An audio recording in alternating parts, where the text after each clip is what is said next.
Hello dear students. So students, as we have discussed about the structure of the plant cell and animal cell, various organelles present in the animal cell and plant cell.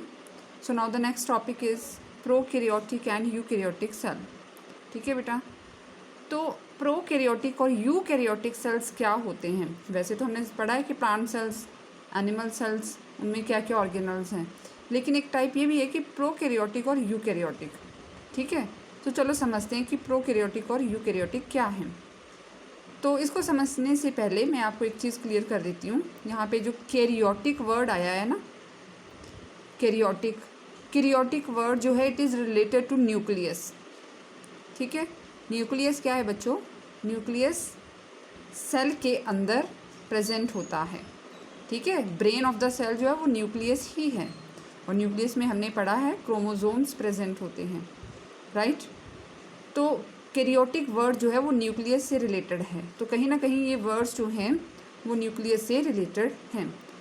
ठीक है, तो prokaryotic और eukaryotic cells जो हैं, sales को divide किया हुआ है on the basis of nuclear organization. बताया ना मैंने, karyotic is related to nucleus. So prokaryotic and eukaryotic cells में जो डिवाइड किया है सेल को, that is based on the nuclear organization, कि न्यूक्लियस किस तरह से ऑर्गेनाइज्ड है सेल में, उस बेसिस पे सेल को डिवाइड कर सकते हैं दो कैटेगरी में, that is prokaryotic and eukaryotic. तो समझते हैं अब प्रोकैरियोटिक और यूकैरियोटिक होते क्या हैं। प्रोकैरियोटिक बेटा, प्रो का मतलब होता है प्रिमिटिव, जो पुराने टाइप के हैं। ठीक है, karyotic as I discuss that nucleus. तो प्रोकैरियोटिक हैं प्रिमिटिव टाइप के सेल्स जिनका न्यूक्लियस जो है वो पुराने टाइप का है। पुराने टाइप का न्यूक्लियस बोलने का मतलब क्या है? पुराने टाइप का न्यूक्लियस मतलब जिसमें जो है न्यूक्लियर मेम्ब्रेन नहीं है, वेल ऑर्गेनाइज्ड न्यूक्लियस नहीं है। वो हमने पढ़ा ना कि न्यूक्लियस में भी मेम्ब्रेन होती है। जिस तरह से सेल के बाहर प्लाज्मा मेम्ब्रेन है, तो सेल के अंदर न्यूक्लियस है और न्यूक्लियस की भी मेम्ब्रेन है। लेकिन जो प्रोकैरियोटिक सेल्स हैं, they do not have a well organized nucleus. क्यों नहीं है? Due to the absence of nuclear membrane. Nuclear membrane absent होती है। ठीक है, तो इनको बोलते हैं प्रोकैरियोटिक सेल, राइट। समझ गए? प्रो का मतलब प्रिमिटिव, तो कहीं ना कहीं ये ऐसे सेल्स हैं जो पहले आए होंगे। ठीक है, क्योंकि उस टाइम में जब लाइफ स्टार्ट ही हुई ना, तो कहीं ना कहीं ये सेल्स उस टाइम ओरिजिनेट हुए, राइट, क्योंकि इनका न्यूक्लियस वेल ऑर्गेनाइज्ड नहीं है due to the absence of nuclear membrane. ठीक है, तो the organism with this kind of the cell are called prokaryotes, और उन ऑर्गेनिजम्स को हम प्रोकैरियोट्स बोलेंगे जिनमें इस तरह की ऑर्गेनाइजेशन है। ठीक है, तो इसमें एग्जांपल्स आते हैं bacteria, blue green algae. Blue green algae क्या है? इनको साइनोबैक्टीरिया भी बोलते हैं। ठीक है, तो आप देख सकते हैं ये बैक्टीरिया है। ठीक है, प्रोकैरियोटिक सेल, यूनिसेलुलर है, एक ही सेल है ये। ठीक है, इसमें बाकी सेल ऑर्गेनल्स, राइबोसोम्स वगैरह ये दिखाई दे रहे हैं। ये फ्लैजेलम है, सेल वॉल भी है। ये सेंटर में आपको कॉइल्ड सा एक स्ट्रक्चर दिखाई दे रहा है। ये क्या है? इनका न्यूक्लियस है। लेकिन ये न्यूक्लियस देखिए कितने पुराने टाइप का है, क्योंकि इसमें जो है वेल डिफाइंड न्यूक्लियर मेम्ब्रेन तो है ही नहीं है। न्यूक्लियर मटेरियल जो है वैसे ही एम्बेडेड है इन द साइटोप्लाज्म, कोई न्यूक्लियर मेम्ब्रेन है नहीं है। तो ये प्रिमिटिव टाइप का न्यूक्लियस है। ठीक है, इस तरह के न्यूक्लियस को न्यूक्लियोइड भी बोलते हैं, न्यूक्लियोइड। ठीक है, और ये न्यूक्लियोइड होता है प्रोकैरियोट्स में। क्लियर? अब बच्चों हम बात करते हैं यूकैरियोटिक सेल्स की। यू का मतलब ट्रू। ठीक है, जिनमें ट्रू न्यूक्लियस है। ट्रू न्यूक्लियस बोलने का मतलब है कि जिनके न्यूक्लियस में वेल डिफाइंड जो है, well organized nuclear membrane present है, राइट। ट्रू का मतलब क्या है? True means the cells which have well organized nucleus with nuclear membrane, they are called eukaryotic cells। और ऐसे ऑर्गेनिजम्स जिनमें यूकैरियोटिक सेल्स मौजूद हैं उनको बोलते हैं यूकैरियोट्स, राइट। तो जितने भी ऑर्गेनिज्म हैं other than bacteria and blue green algae जो प्रोकैरियोट्स हैं, उनके अलावा जितने भी जैसे ह्यूमन बींग्स हैं, एनिमल जितने भी बाकी हैं, प्लांट्स, फंजी, प्रोटोजोआ, वो सब जो हैं यूकैरियोट्स में आते हैं, right, except bacteria and blue green algae, ये प्रोकैरियोट्स हैं। बाकी सब एनिमल जो हैं वो यूकैरियोट्स में आते हैं because they have the eukaryotic cells. Human beings में भी, हमें भी यूकैरियोटिक सेल्स हैं। We have the well defined well organized nucleus with the clear nuclear membrane, right. अब बेटा एक टॉपिक है नेक्स्ट हमारा, सेल डिवीज़न एंड ग्रोथ।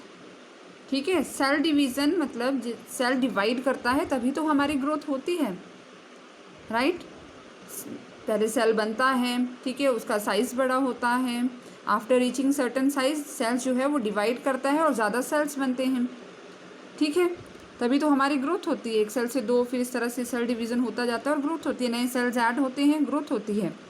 कुछ सेल्स ऐसे होते हैं हमारी बॉडी में जो डाई हो जाते हैं, ठीक है, कुछ सेल्स इंजर्ड होते हैं, उनकी रिपेयर होती है तो डाई हो जाते हैं सेल्स, तो बाकी नए सेल भी तो बनते रहते हैं ना, तभी तो ग्रोथ होती है।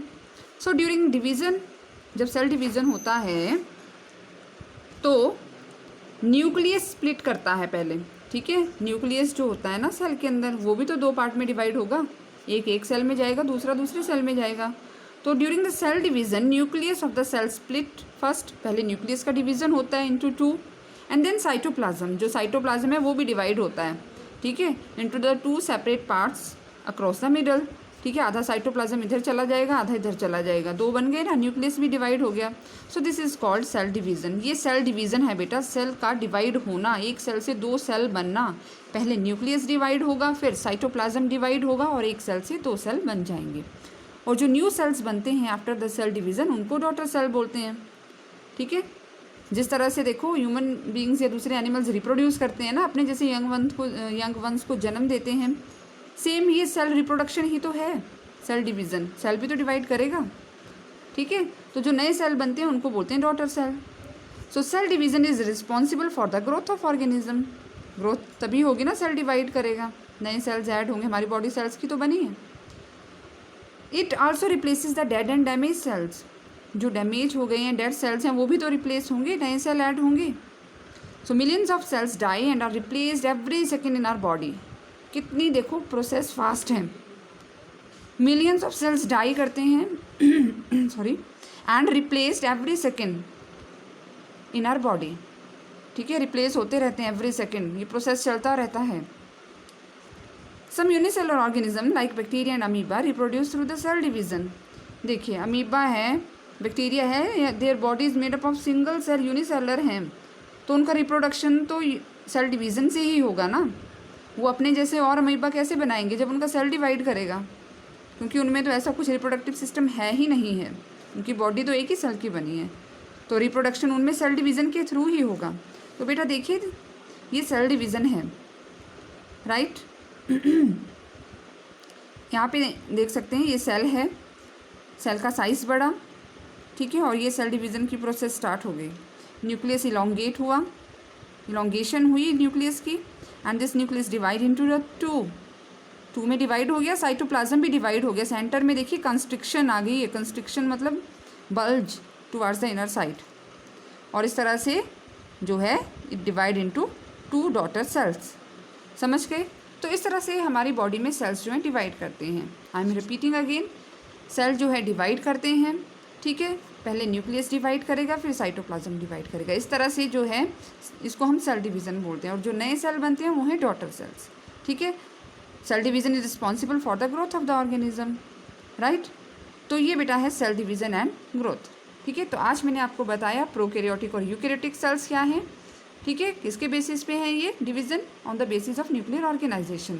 जिनमें प्रिमिटिव टाइप का न्यूक्लियस है, जिसमें न्यूक्लियर मेम्ब्रेन एब्सेंट है, उनको प्रोकैरियोटिक बोलते हैं। एग्जाम्पल आ गए bacteria, blue green algae, right. And eukaryotic जिनमें ट्रू न्यूक्लियस है, जिनमें न्यूक्लियस के बाहर न्यूक्लियर मेम्ब्रेन प्रेजेंट है, वो यूकैरियोटिक सेल्स हैं। यूकैरियोट्स में बैक्टीरिया और ब्लू ग्रीन एल्गी के अलावा जितने भी ऑर्गेनिजम्स हैं दे आर यूकैरियोट्स। फिर हमने सेल डिवीज़न और ग्रोथ स्टडी किया। So with this your chapter number 8 is completed. Okay.